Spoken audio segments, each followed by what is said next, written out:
안녕하세요. 시사바리스타 허재현 기자입니다. 오늘은 법무부의 국회 공소장 제출하지 않는 거, 이 비공개 방침을 정했죠. 이것과 관련한 논란이 지금 계속되고 있는데 진보 세력들이 좀 착각하고 있는 것들에 대해서 이야기를 좀 나눠 보겠습니다. 추가로 좀 더 해볼게요.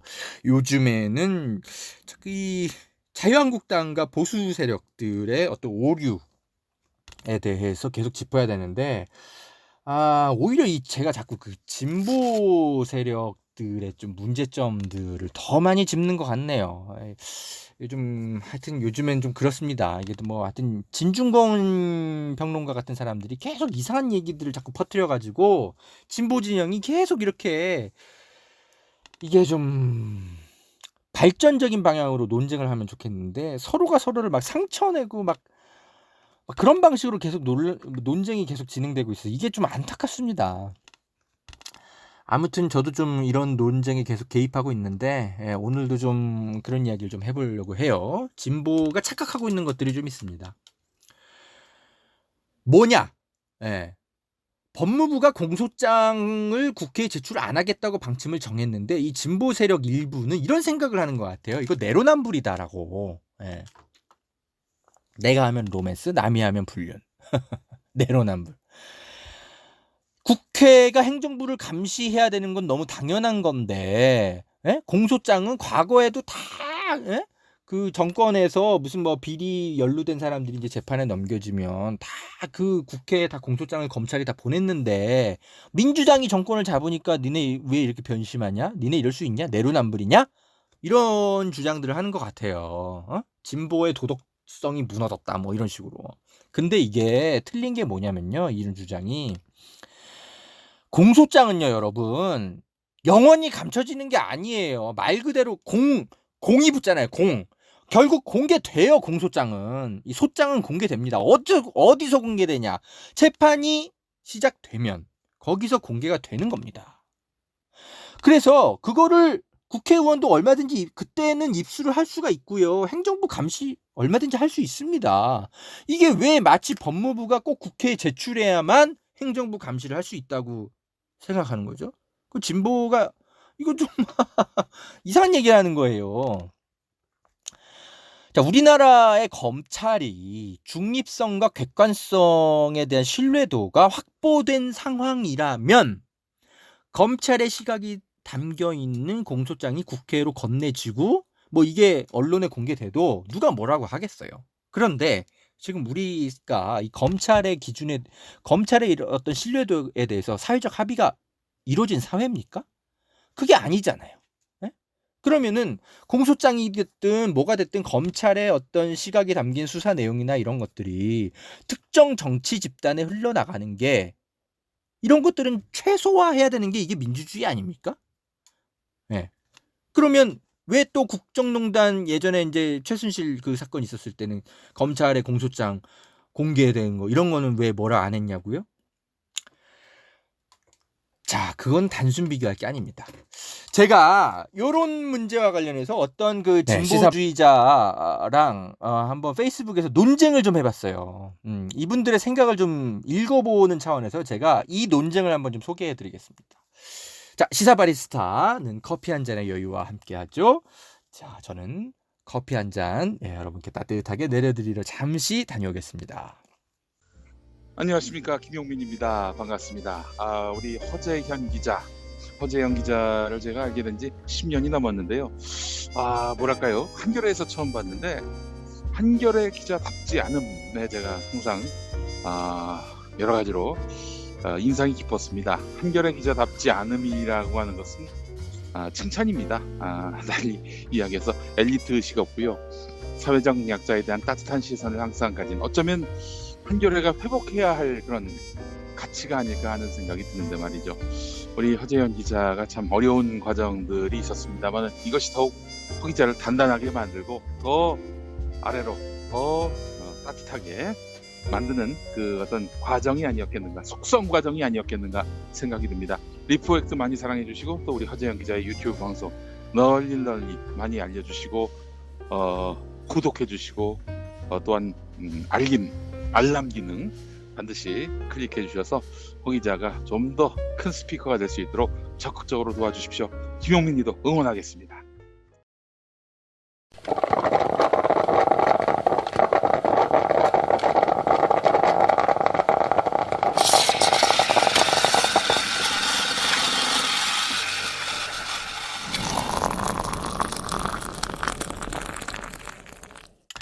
허재현 기자의 시사바리스타 함께하고 계십니다. 자, 공소장이 이게 언론에 나가면 지금 왜 문제냐면요, 여러분. 검찰의 일방적인 주장만 담겨 있기 때문이에요. 이게 검찰이 언론 플레이하기 가장 좋은 게 공소장의 내용이에요. 지금 이번에 이제 울산시장 하명수사 의혹 사건, 이 공소장이 지금 동아일보에서 공개가 돼 버렸는데 그래요. 언론은 입수해서 보도할 수 있으니까 그렇다 치더라도 지금 여기서도 지금 문제가 굉장히 심각한 게 이 공소장도 보면 검찰의 일방적인 주장만 막 공개가 되니까 여론이 지금 대통령 탄핵해야 된다 이런 얘기까지 막 나오고 있고 그래요. 굉장히 성급한 거죠. 그런데 이게 다 증명된 게 아니거든요. 공소장 내용이. 이 황운하 전 울산지방경찰청장 관련한 팩트만 좀 일례로 한번 살펴봅시다. 여기에 공소장이 이렇게 써 있더라고요. 송철호 울산시장은 2017년 9월 중순 황운하 전 울산지방경찰청장으로부터 만나자는 제의를 받고 이런 얘기를 했다는 거예요. 만나보세요. 송병기 전 울산시 경제부시장이 모아놓은 김기현 전 울산시장 비위 자료를 줘 보이소란 권유를 들었다고 설명했다. 예. 송철호 울산시장이 황운하한테 송병기 좀 만나봐. 김기현 전 울산시장 비위 자료 얻을 수 있을 거야. 이런 식의 얘기를 했다라는 거예요. 실제로 송철호랑 황운하랑 2017년 9월 20일 울산 남구 번영로의 한 식당에서 만났나 봐요. 그래서 만났고 거기서 이제 검찰은 이렇게 부탁을 받고 황운하가 김기현 전 울산시장에 대해서 집중적인 수사를 했다. 이게 이제 검찰의 시각인 거죠. 자, 검찰은 이렇게 이제 물론 볼 수는 있는데 근데 문제는 말이죠. 이건 검찰의 시각인 거고 언론은 좀 달라야 될 거 아니에요. 중립적이어야 될 거 아니에요. 아니 보세요. 김기현 전 울산시장에 대한 온갖 의혹들은요. 황운하가 울산 지방청장 되기 전에 이미 그런 의혹들이 세간에 다 퍼져 있었던 거예요. 이게 누가 부탁해가지고 이렇게 수사가 시작된 게 아니고요. 예? 그런 것들을 같이 판단해야 되는 거 아니에요? 그리고 또 황운하나 송철호나 둘이 있었던 자리에서 그런 대화 한 적이 없다고 본인들은 다 부인하는데 검찰은 무슨 수로 이거를 입증했길래 이거를 이런 식으로 만나보소 송병기가 모아놓은 김기현 비위자료 줘 보이소 이런 권유를 들었다고 설명했다. 이게 입증됐다고 이걸 공소장에 적습니까? 예. 어떻게 입증됐는지는 공소장에 없어요. 이건 재판정에서 이제 하나하나 따져봐야죠. 이걸 어떻게 입증했다는 거냐. 니들이 공소 제기를 했다는데 아마 증거 못 내놓을걸요. 왜냐하면 단둘이 대화한 건데 그러면 이거 판사가 받아들이겠습니까? 이 대화를. 근데 공소장엔 그냥 쓴 거예요. 예. 그러면 언론들은 이게 입증이 됐는지 안 됐는지 일단 모르는 상태에서 그냥 막 보도를 하는 겁니다. 그러니까 무슨 대통령이 탄핵돼야 된다는 등 이런 얘기까지 막 나오고 있는 거죠.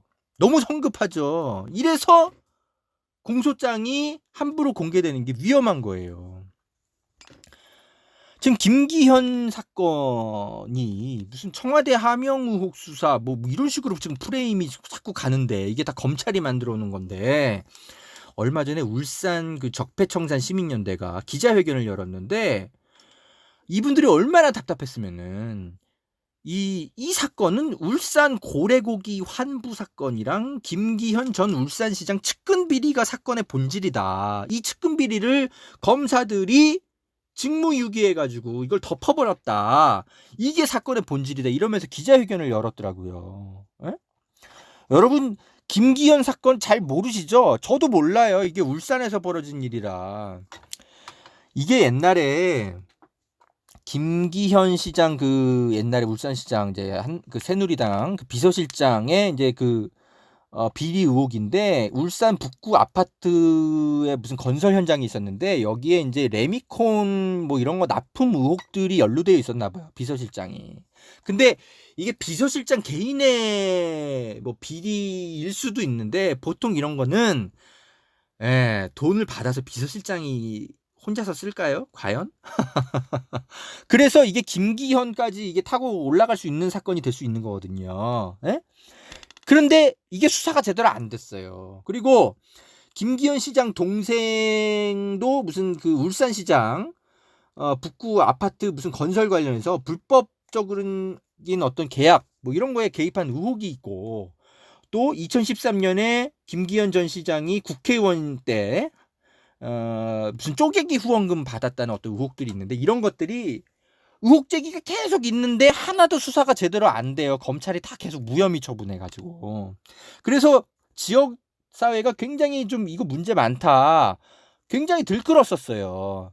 이게 황운하가 울산지방청장 가기 전부터 계속 문제가 되던 사건이거든요. 황운하가 무슨 어디 부탁받고 수사를 시작해가지고 알려진 게 아니라니까요. 이 사건이.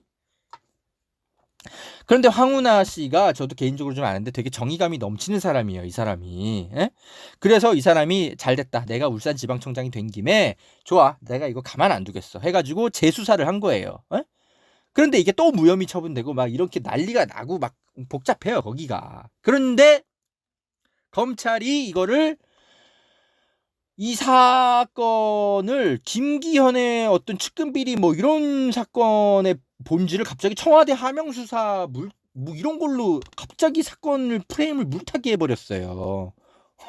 그래서 김기현은 뭐 검찰에 출석해가지고 최근에 이 사람이 비리 의혹 대상자인데 무슨 자기가 무슨 정치 순교자처럼 지금 행세하고 다녀요. 황당하게도. 참나. 하여튼 그런 사건입니다. 그래서 지금 울산에 이제 그 시민단체들이 너무 화가 나니까 기자회견까지 열어가지고 지금 이게 본질이 지금 청와대 하명수사냐, 에? 김기현을 도대체 왜 봐주는 거냐 검찰이 지금 이렇게 막 기자회견 하고 있죠. 자, 이런 사건의 공소장입니다, 여러분. 자, 지금 굉장히 프레임이 어떻게 설정되느냐에 따라서 이 사건이 어떻게 보면 총선에 굉장히 잘못된 영향을 끼칠 수가 있어요.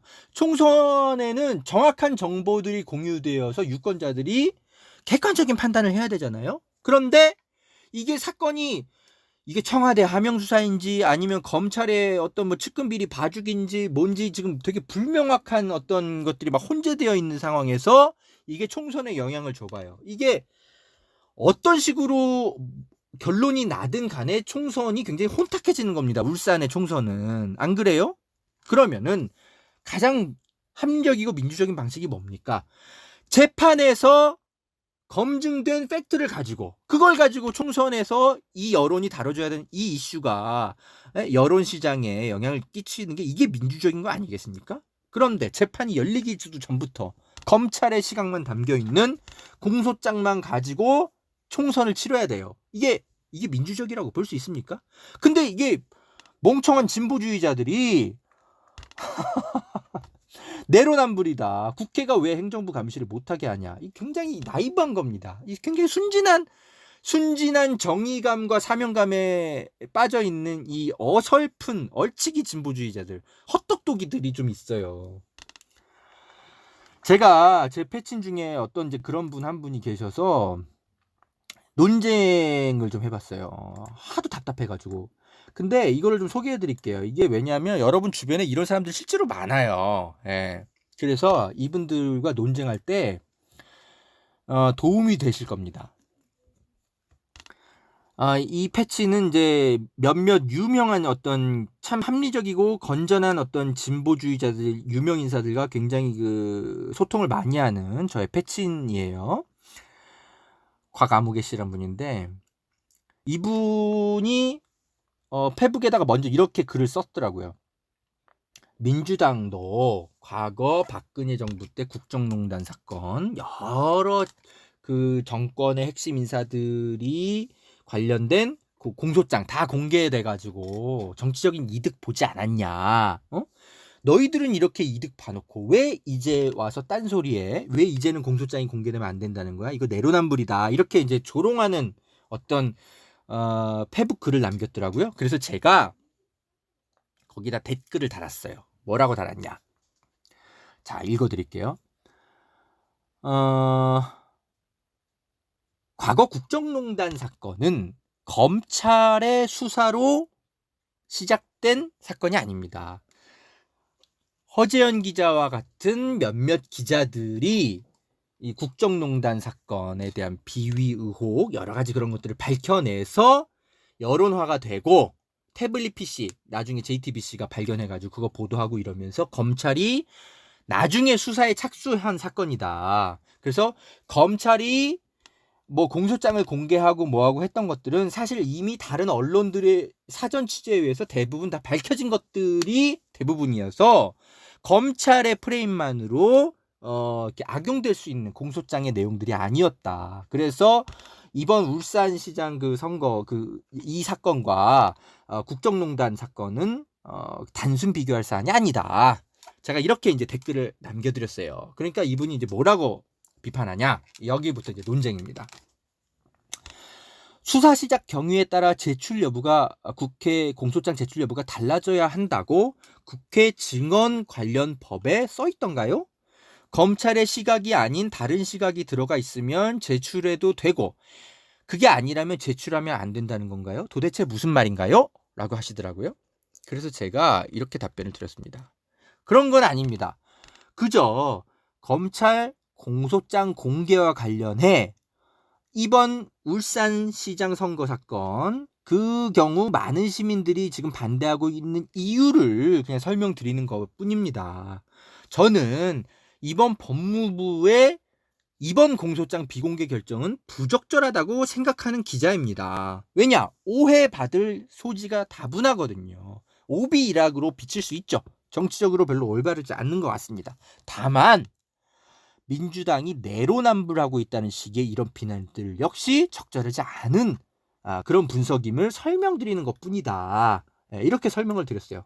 그러니까 또 이분이 이제 반박을 합니다. 검찰의 공소장을 보기도 전에 그 공소 제기의 정치적 성격을 시민들이 알고 있다는 건가요? 그러니까 더더욱 내로남불 같습니다. 옳은 기소, 틀린 기소, 정당한 기소, 부당한 기소가 수사의 단서가 무엇인지 혹은 피고인이 어느 정치 진영에 있는지에 따라 달라져서는 안 됩니다. 라는 거예요. 그러면서 이분이 이제 덧붙이는 게 부당한 기소라면 더더욱 공소장을 제출해서 국회의 견제를 받아야 합니다. 공소장을 읽기라도 해야 기소가 부당한지 아닌지 알죠. 그걸 읽어보지도 않고 몰라 부당해 이러는 건가요? 하는 거죠. 자, 그러니까 이 일부 진보 세력의 이제 그 논리가 읽히시는 거죠. 이 검찰의 공소장이 중립적일 거라는 가정을 하고 있어요, 이분들은. 의심을 안 해요. 검찰이 합리적인 수사기관일 거라고 이분들은 확신하고 있어요. 그러니까 공소장을 보기도 전에 공소 제기의 정치적 성격을 시민들이 알고 있다는 게 말이 되는 거냐? 공소장을 읽어보기도 전에 부당해 이게 말이 되냐? 이런 주장을 하는 거예요. 검찰이 어떻게 합리적인 수사기관이라고 이분들은 생각하고 있죠? 전 좀 이해가 안 됩니다. 무슨 근거로? 검찰이 자기들의 어떤 기득권을 유지하기 위해서 온갖 그 검찰 내부의 측근 비리들 다 수사 무마해가지고 김학의 사건 같은 경우 대표적으로 이명박 도곡동 땅 사건 같은 경우 다 뭉갠 거 다 드러났잖아요. 그런데도 이분들은 무슨 교훈을 얻었는지 검찰이 아직도 이렇게 중립적인 수사기관이라고 보는 건지 저는 이해가 안 돼요. 그래서 제가 이렇게 이제 답변을 했죠. 확신할 수는 없지만 이번 울산시장 선거 개입 의혹 사건에 대한 검찰의 수사 착수 그리고 기소 과정에 뒷배경이 없는지 의심하는 건 사실입니다. 제가 검찰도 출입하고 법조기자를 해봤지만 검찰에 접수되는 수많은 제보들이 다 수사가 시작되는 게 아닙니다. 그들은 취사 선택을 합니다. 그런데 이 취사 선택하는 과정은 매우 정치적인 과정이라는 것을 직간접적으로 체험해봤기 때문에 그래서 이번 사건 수사가 과연 중립적인 것인지 신중하게 판단해야 되고 공소장 공개도 그래서 신중해야 한다. 조심하자라는 겁니다. 그리고 검찰이 중립적이라고 보는 것도 순진한 생각이고 또한 국회가 과연 중립적인 의도로 이 행정부를 감시하려고 검찰 공소장을 입수하는 건지 아니면 특정 정치인이 검찰 주장을 대신해서 특정 언론에 뿌리려고 이 공소장을 입수하는 건지 명확히 보셔야 된다. 이렇게 순진하게 있어서는 안 된다. 이런 반박을 제가 했죠. 그러니까 이제 곽경란 씨가 이런 얘기를, 곽아무개 씨가 이런 얘기를 해요. 저보고 그렇게 의심이 많으면 취재를 해달래요. 그래서 제가 그랬죠. 취재하고 있습니다.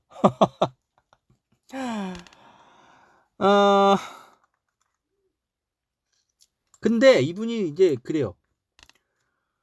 저더러 근데 취재하는 건 좋은데 궁예질은 하지 말라는 거예요. 궁예질. 여러분 궁예가 이제 관심법 뭐 이런 거 해가지고 막 이렇게 네 죄를 알렸다 뭐 이런 분이잖아요. 저한테 막 이제 그런 얘기를 하길래 제가 그래서 제가 그 자료를 요구한 국회의원에 대해선 궁예질을 한 건 맞습니다. 그런데 사실 늘 취재는 이런 궁예질에서 시작되는 게 맞습니다. 제가 이렇게 답변을 드렸죠. 그러니까 또 이분이 이제 반박을 합니다. 공소장 제출을 민주당의 백혜련 의원이 요청했대요. 그러면서 하는 얘기가 백혜련 의원이 공소장을 제출하면 그거는 어떻게 생각하냐?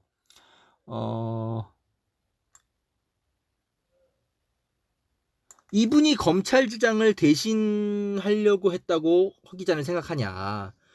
그게 아니라면 백혜련 의원은 중립적인 감시하는 사람이고 자유한국당 의원은 검찰 주장을 대신하려는 거냐? 이렇게 묻더라고요. 그러니까 이분은 제가 무슨 진영주의자인 걸로 역시 오해하는 거예요. 이게 진중권이 만들어낸 사회적 해악 중에 하나입니다. 이게 검찰을 비판하면요. 무슨 민주당 지지자인 걸로 다 몰아가요. 이분들은. 그래서 제가 답변을 또 했죠. 저는 백혜련 의원이든 자유한국당 의원이든 둘 다 이 단체 의원들은 중립적이지 않기 때문에 검찰의 공소장 공개는 국회가 아니라 재판정에서 하는 게 맞다고 생각하는 겁니다. 이렇게 얘기했죠. 그러니까 근데 잠깐만 제가 좀 기억이 잘 안 나는데 이게 백혜련 의원이 공소장 제출을 요구했습니까? 곽상도 자유한국당 의원이 공소장 제출 요청한 거 아닙니까? 아무튼 둘 다 요구했나요? 네, 아무튼 그래서 이제 이분이 저한테도 이런 반박을 하는 거예요. 그러면 국회 증언 관련법 이것부터 바꿔야 한다고 주장을 하세요. 박근혜 대통령 탄핵 소추안부터 무효라고 하십시다. 호빵맨 되지 말자고 써놓은 글이 참 무색해지네요. 뭐 이런 얘기를 하는데 그래서 제가 또 답변을 달았죠. 자, 제가 국회 증언에 관한 법률을 다듬어서 재개정해야 한다는 주장에 저는 동의합니다. 제가 이 예전 방송에서 이렇게 말씀드렸잖아요. 이게 헌법이 보장하는 두 개의 그 가치가 충돌하고 있거든요. 이 법률이 뭐냐면 공정하게 재판받을 권리와 국민의 알 권리. 이게 다 헌법이 보장하는 권리인데 이 국회 증언에 관한 법률, 이게 하위법이 이 두 가치가 충돌하고 있어요. 그래서 지금 뭐 당장 뭐 이렇게 막 그 공소장을 무조건 못 보낸다 이러지 말고 일단 이 법률을 좀 다듬으라고 주문을 해야 된다 법무부가. 제가 이런 얘기 저번에 했잖아요. 그래서 나 동의한다. 이거 개정해야 된다. 그래서 추미애 장관이 이번 공소장부터 비공개를 결정한 거 나도 적절하지 않다고 생각한다. 다만 검찰 공소장 공개를 반대하는 시민들의 그 이유가 단순하게 뭐 민주당 지지자라서 내로남불 뭐 이런 주장하는 게 아니라고 제가 설명드리는 것뿐이다라고 얘기하는 겁니다. 저는 하나하나 다 논리적으로 이렇게 다 반박을 할 수가 있어요. 그러니까 또 이분이 또 뭐 속상해서 뭐 이런 또 답변을 달아요. 로맨스인지 분류인지는 알려면은 읽어봐야 한다니까요. 저는 기자님처럼 궁예질하지 않겠습니다. 텍스트를 읽고 판단하겠습니다. 라는 거예요. 예. 그래서 제가 그랬죠. 맞습니다. 당연히 우리는 공소장을 읽어봐야죠. 그래서 기자로서도 당연히 입수할 겁니다. 그러나 제가 하려는 얘기는 그걸 읽지 말라는 게 아니라 이 공소장은 어차피 재판정에서 공개가 될 거기 때문에 거기서 언론이 파악해서 공개하면 되는 겁니다. 왜 그거를 정치인에게 의존해서 국회를 통해서 그걸 입수해야 되는 거냐. 그 정치인이 중립적일 거라는 보장도 없는데. 제가 계속 그 설명드리는 건 지금 우리 사회가 갖고 있는 이 관행, 재판 전에 검찰의 시각만 담겨있는 공소장 공개의 형식과 방법이 옳은 것인지 우리가 판단해야 된다라는 주장을 하는 겁니다. 라고 제가 반박을 했죠. 이게 맞지 않습니까, 여러분? 왜냐하면 재판정에서 공개되면요, 그때는 이제 변호인 쪽, 피고인 쪽에서 이 공소장 내용에 대해서 바로바로 반박을 하거든요. 그러니까는 기자들이 취재를 할 때 양쪽의 입장을 골고루 취재할 수가 있거든요. 근데 지금 단계에서는 국회가 일방적으로 전하는 공소장 내용밖에 없는 거예요. 그러니까 대통령을 탄핵해야 된다느니 뭐하느니 이런 얘기들이 막 나오는 거예요. 사실관계가 확인도 안 됐는데 만약에 이게 사실이면 정말 이 정부가 책임져야죠. 그런데 본인들은 아니라고 하잖아요. 그리고 검찰이 이걸 얼마나 입증했는지가 드러나 있질 않잖아요. 공소장에는. 어떻게 그걸 가지고 공소장 내용만 가지고 판단할 수 있어요? 그러니까 또 이제 이분이 이제 반박을 합니다. 그럼에도 저는 국회에 제출해야 한다고 생각합니다. 국회 제출과 공개되는 건 다릅니다. 국회의원이 언론에 주는 건 다른 판단이고요. 언론에 공개될 가능성이 있으니까 주지 말자는 식으로 자료 제출 범위를 좁히면 국회가 행정부 견제를 못하게 됩니다. 이런 주장을 하더라고요. 그래서 제가 또 답변을 달았죠. 재판정에서 공개되는 공소장을 가지고 국회가 행정부를 감시하면 안 되는 겁니까? 근데 이 댓글은 안 달리더라고요. 이제부터. 왜냐? 이분이 저를 차단했더라고요. 제가 계속 논리적으로 반박하니까 뭐가 좀 그 속상했는지 네, 저를 차단해 버리더라고요. 자, 이래서 이렇게 논쟁이 끝났습니다. 자, 여러분. 그러니까 이 진보주의자들, 일부 진보 세력들이 착각하고 있는 것들이 뭔지 이제 좀 읽히시죠? 예. 이분들은 민주당이 됐건 자유한국당이 됐건 똑같이 정권 측근 비리에 대해서는 감시를 받아야 되는데 왜 민주당에 대해서는 이 비리에 대해서 눈 감으려고 하냐. 진보가 이렇게 이중적이어서는 안 된다. 이분들은 이런 생각을 하고 있는 것 같아요. 진중권의 논리가 이거거든요. 근데 아니거든요. 누가 정권 비리 감시하지 말재요. 당연히 날카롭게 감시해야죠. 여든 야든. 다만 그 감시를 누가 하려고 지금 나서고 있습니까? 검찰이 나서고 있잖아요. 검찰이. 근데 시민사회가 나서서 감시하는 거가 아니라 검찰이 지금 총선 앞두고 이런 식으로 막 나서서 마치 선거에 개입하려는 양 이런 식으로 나서는 것에 대해서는 우리는 또한 동시에 날카롭게 봐야 되는 겁니다. 조심해야 되는 거예요. 잘못했다가 이 검찰에 이용당해요. 우리 사회의 권력이 청와대에만 있습니까? 아니잖아요. 선거를 통해서 교체되지 않는 수많은 권력들 중에 하나가 검찰 권력이거든요. 왜 이 검찰 권력에 대해서는 이렇게 나이브합니까? 네. 제가 누누이 방송에서 말씀드리지만 우리가 대통령을 바꿨어요. 그래서 정권 교체한 건 맞아요. 그런데 권력이 교체됐다고 확신할 수 있습니까? 정권 교체와 권력 교체는 다릅니다. 정권이 교체된 다음에 그 다음에 해야 될 작업들이 우리 사회에 퍼져 있는 온갖 잘못된 권력들의 교체예요. 그걸 우린 적폐청산이라고 상징적으로 이야기해왔죠. 그런데 이 적폐 세력들이 계속 반발을 하고 있어요. 그 중에 하나가 검찰개혁 안 되고 있는 거잖아요. 정권이 교체됐지만 우리가 권력 교체까지는 우리가 허용할 수 없어. 이런 세력들이 있단 말이죠. 검찰에 암약하고 있는 세력들이 있단 말이죠. 왜 그런 권력에 대해서는, 검찰 권력에 대해서는 이렇게 나이브합니까? 예. 저는 이 진보주의자, 이 일부 진보 세력들이 굉장히 순진에 빠져 있는 것 같아요. 예. 이용당하는 겁니다, 이러면. 제가 뭐 민주당이니까 봐주고, 자유한국당이니까 봐주고, 제가 이럽니까?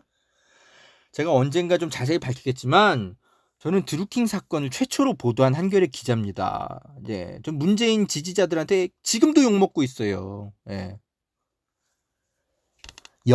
정권에 대한 측근 비리 감시는 여야의 성역이 없습니다. 그런데 저처럼 기자들에 의해서, 시민사회에 의해서 감시되는 게 아니라 검찰 니들은 빠지라는 겁니다. 예, 우리가 할 테니까. 왜 그걸 검찰한테 몽둥이를 쥐어주고 그들의 공소장을 믿어야 되는 거예요? 저는 제가 취재한 거 아니면 못 믿겠어요. 다 의심하고 들어가야 돼요. 안 그렇습니까? 자, 여러분.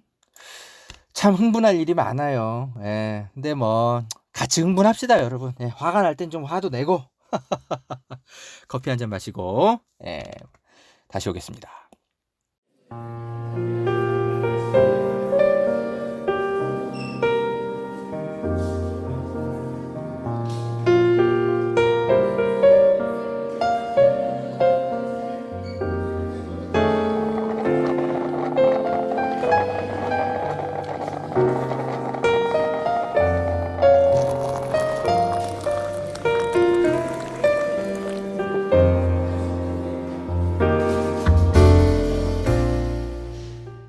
시사바리스타 허재현 기자입니다. 여러분, 그 국회에 그 제출되는 자료들을 가지고 행정부 감시하는 거 굉장히 많아요. 그래서 저도 과거에 그런 자료들로 정권 감시 비판 보도 많이 했습니다. 대표적으로 제가 우병우 예전에 그 청와대 민정수석의 이제 변호사법 위반 논란 있고 막 이런 거랑 여러 가지 그 한겨레에 있었을 때 그 밝혀내서 보도한 적이 있어요.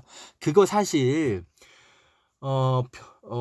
변호사법 위반, 그러니까 변호 선임을 했는데 변호사회에 그거를 신고도 제대로 하지 않고 이렇게 변호 활동하고 뭐 변호사 비용은 비용대로 받고 뭐 이런 어떤 의혹들이 있어가지고 그때 우병우 수석이 좀 의심을 받을 때가 있었어요.